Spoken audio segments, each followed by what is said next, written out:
Okay, great. All right, those of you who are listening, we also broadcast our classes on the Life Skill TV, www.lifeskilltv.com. And so those of you who are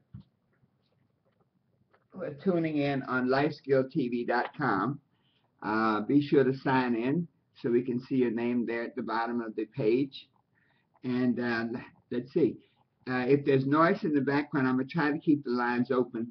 So if there's noise in the background, if you can hear it, we can hear it. Otherwise, we have to mute the lines. And so let me see. Let me do that. And we'll prepare to go forward.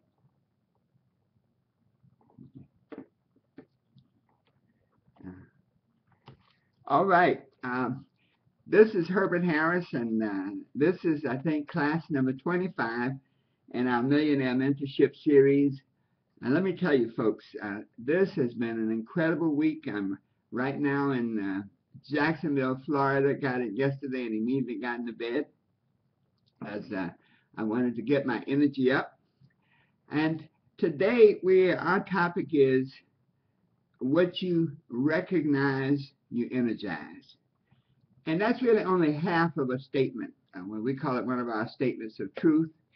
And the other half is what you energize, you realize. So what you recognize, you energize. What you energize, you realize. And as you know, much of our teachings in the Millionaire Mentorship class comes from our book, The 12 Universal Laws of Success. And those of you who don't have it, you should get it. It's www.12uls.com. That's www.12uls.com. Anyway, folks, what you recognize, you energize. And the idea is, when you say recognize, what thoughts do you let come into your consciousness? What thoughts do you let come into your mind? And so the operative word here is let. In other words, thoughts come into your consciousness. Just as there are radio waves in the air, FM or AM radio waves, and you turn your radio on and you can hear the music. You change the channels to get different types of music. Well, you operate in a field of energy just like that. And so thoughts come into your consciousness just as radio waves travel through the air.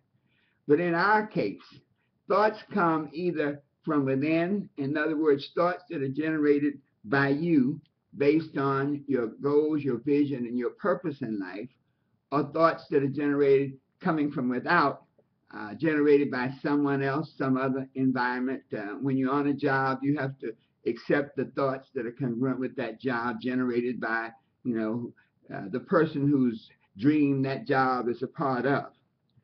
And so in our human beings, though, the thoughts that come into our minds, come into our subconscious mind particularly, the subconscious mind cannot determine whether it's a thought from within or a thought from without. The subconscious mind objectifies.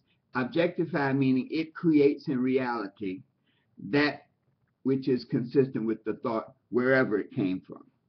The subconscious mind is really, it always operates. It never stops. And so it's really, it's more like a garden. It operates on the thoughts that are generated from within or without, just as a garden, which is like fertile soil. Whatever seed you plant in that garden will grow, whether it's a good seed or a bad seed. One of the interesting things, though, about the subconscious mind and about a garden is you don't have to plant weeds.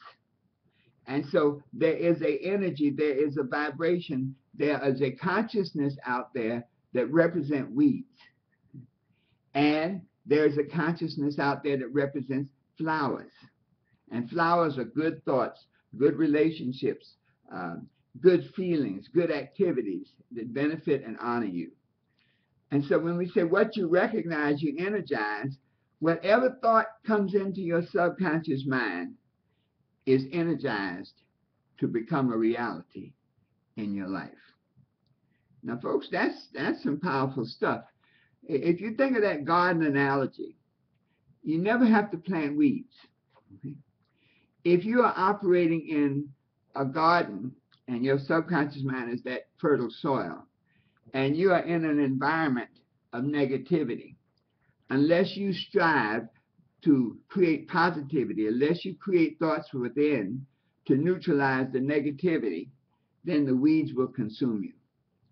And so our lives are really about creating the thoughts on one side, but also developing the emotions. You know, it says, a man shall have whatsoever he thinks in his heart. Let's call it a person, man or woman, child, will have whatsoever they think in their heart. And so every thought has an emotional component to it. And so the moment you recognize that thought, by permitting it to come into your mind, an emotional component is automatically developed. And this emotional component can either undermine or enhance your thought. You know, emotions are the energy that operate on thought in the manifestation process.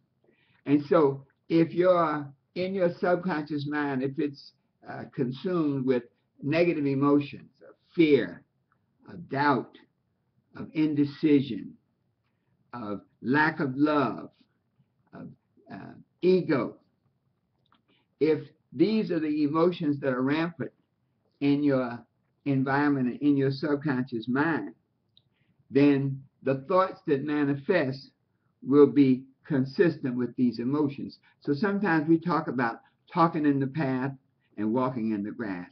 And what that means is a person may be creating positive thoughts in their minds, but have negative feelings in their emotional nature. Okay? And so when they have those negative feelings in their emotional nature, the emotions tend to undermine the thought. So you may be thinking prosperity, but creating lack by being late, by feeling unworthy, by self-doubt. And so the whole idea is that when the thought is realized, it is realized in accord with the nature of the thought, and that nature being the emotional side. Thoughts must be nurtured. And the beauty of thoughts from within is that they are self-generated. In other words, the thoughts from within are really congruent with your goals, your vision, and your purpose. That many times we have to really just let ourselves relax so that we can see our true self and see our purpose. We were not put here on earth to suffer, to be poor, to be unhappy. We were put here on earth to prosper, to be happy, for abundance. And so what is it that we must do so that the thoughts we recognize and those thoughts that are energized realize in a positive way in our lives? Well, one of the key things, we have to really nurture the thought. And when you have a thought has its own nature, its own cycle. You know, a person, example, a person says, oh, I really want to get a PhD. I really want to get this mastery of knowledge so that I can share it with other people and make a positive impact on their lives. Well, that takes time. So a thought is a lot like the Chinese bamboo or the oak tree. In other words, when that seed is planted, it has its own cycle in accordance with the nature of the seed itself. The key to us is that we must continue to nurture, to water it. The Chinese bamboo tree is nurtured and watered for 5 years. You plant that seed, and for 5 years you see nothing. There's no evidence that that seed is going to grow. But you have to have faith and know the nature of the Chinese bamboo, that in 5 years, if you keep watering it every day and nurturing it every day, that at a certain time, that tree is going to sprout and it will grow 30, 60, 90 feet in 30 days. I mean, it's amazing. You can actually hear it grow. And so as individuals, as those seeking a better life, as those on the success path, the thoughts that we permit to come into our mind should be from within or without. We must put a guard on those thoughts. We must not permit negative thoughts to come into our minds, because if we permit them to come in and we recognize them, we automatically energize them and they will manifest in our life experience. So how do we energize our thoughts? Yeah. Well, one key element is faith. You know, it is said faith is the substance of things hoped for and the evidence of things not seen. On an even higher level, faith is belief from which all doubt has been removed. I'll say that again. Faith is belief from which all doubt has been removed. And so if we don't have faith in the thought that we are permitting to come into our minds, the thought that we recognize, and then it can be undermined by self-doubt. Criticism. Criticism is probably the most damaging emotion of all the emotions, because criticism robs a person of their creativity. And so if you have faith, then you must protect yourself so that you cannot be undermined by criticism and self-doubt. You must have so much faith in that which you're seeking, that which you want to become, that which you believe you are, that nothing can undermine it. The other aspect of energizing your thought is action.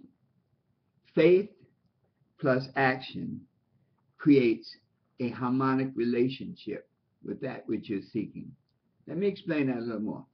Faith, total faith that you can become, be, do, or have, whatever it is that you're seeking, that whatever that thought that is in your mind, that faith that you want to manifest that thought, plus action in bringing that process about, action of nurturing the thought, action of cultivating the garden, action of pulling up weeds, those things that can choke the life out of your thought and out of your vision. That once you create those two things, you actually create a harmonic relationship with that which you're seeking, with that which you're attempting to manifest. And it's so, we talk about the law of attraction. This really is the essence of the law of attraction, that when you can focus on something that you really want to be, something that you really want to have, like those of us who are in business for ourselves, if we can focus on it, if we can recognize a vision of our business, as we say, our why, okay, but our why in the biggest sense, where we have a vision of all that we want to do, every aspect of our why, the people aspect, the family aspect, the money aspect, the emotional aspect, the personal aspect, that when we focus on that and we take action on it, then we create this harmonic relationship that makes us magnetic. That's what brings about the law of attraction. And this is some of the miracles in the universe. And this law of attraction starts to pull the people, the resources, the circumstances, whatever is needed to manifest that which you have recognized in your mind. We had a great example in Wilmington last week. A few days ago, we really wanted a particular planner. Tanya had shared a planner that I had been really visualizing for a year. A daily planner that also had the monthly inserts. And so that you could see the month at a glance, plus you had a page for every day. Could not find it. Spent 2 years looking for it. All of a sudden, she picks it up, and there's one. She says, oh, I bought it at Walmart. So literally 5 or 6 of us literally piled into the cars, went to Walmart, actually called and told them the reserve one, got there, no calendar. We called some other Walmarts, no calendars. Okay. We went on the internet. I took the item number off of Tanya's calendar. We went on the internet for Walmart.com. Nothing. No, we don't have that item number. Okay. We proceed on to go on different other websites. We actually called Meade, who was the person who printed the calendar, gave them the item number. They didn't have it. They had nothing like that. She said, well, maybe it was a special order we made for somebody. We don't have a record of that. But we all wanted that calendar so bad that we recognized the need for that and the desire for that calendar, that I called another Walmart and they told me they had no calendars. The lady said the calendar shelf is empty, they're all gone. But something inside said, go, see for yourself. I went over to the Monkey Junction Walmart, and lo and behold, when I walked in, there are a whole stack of calendars, the ones that we were looking for, and it looked like they'd just been taken out of the box and set there. Maybe when I called, the lady looked around and saw a box of these calendars and said, my goodness, we forgot to put them out. But whatever the case, they were all sitting there, and we bought them all. So was it our desire that made it manifest? Yes. That's the power of the mind. That's the power of what you recognize, you energize, and what you energize, you realize it. Based on the power of your desire to have, to experience, to possess that which you're seeking, you create a harmonic relationship that can change people, that can change events, that can change the world. So when we think about this, what you recognize, that thought that you place or permit to come into your mind, becomes the seeds that your emotions will work on. Those thoughts that you permit to come into your mind, either from outside, thoughts that either confirm and honor you, or thoughts that condemn or undermine you, whatever those thoughts are, or the thoughts generated from within, thoughts of who you are, what you want to become, that picture that you have of yourself, of the person you want to be, that whatever those thoughts are, they become seeds in our emotion, in our subconscious mind, that our emotions operate on. That key thing of how we feel about ourselves, how you feel about yourself, how you feel about others, how you feel about the world, the emotional relationship with yourself, with others, and with the world, and then how you feel about your source. You know, we didn't just end up here on the planet. There's a purpose for us being here. As they say, the purpose-driven life. There's a reason that we are here. And when we let that reason manifest and let that reason be the source of the thoughts that we recognize and energize, then these thoughts will be the ones that manifest in our lives. You're great, okay? You're incredible. You are the person that you really want to be if you just clear the negative thoughts and negative things from your life. If the thoughts from within, and that's really when you want to get to that point in life where you are living the thoughts that you have, your dream, and bringing your dream into existence. If the thought from within is not clear, then thoughts from without will occupy your subconscious mind. And so the path, we talk about the path, the work, the path to enlightenment, the path to becoming the person we want to become, is really about the work inside to discover who we really are, through meditation, through contemplation, through really sitting and listening to that inner voice. Each of us has an inner voice that tells us what is right and what is best for us. But often because of our environment, or our childhood, and other experiences, negative experiences in the past, we sometimes ignore that special voice inside. And so our job is to be on the path, to discover who you really are, to pull back the layers of doubt and indecision and negativity until you can find the core of your being, the purpose of your life, and the destiny for which you were put here on this planet. And so I close with this. What you recognize, you energize. And what you energize, you realize. Don't recognize anything that does not honor you, that does not project you into the great being that you are. Because whatever you recognize, you'll energize. Take a watch over your emotions. Put your actions on the path, because whatever you energize through your faith and through your actions will manifest in your life. And so it is.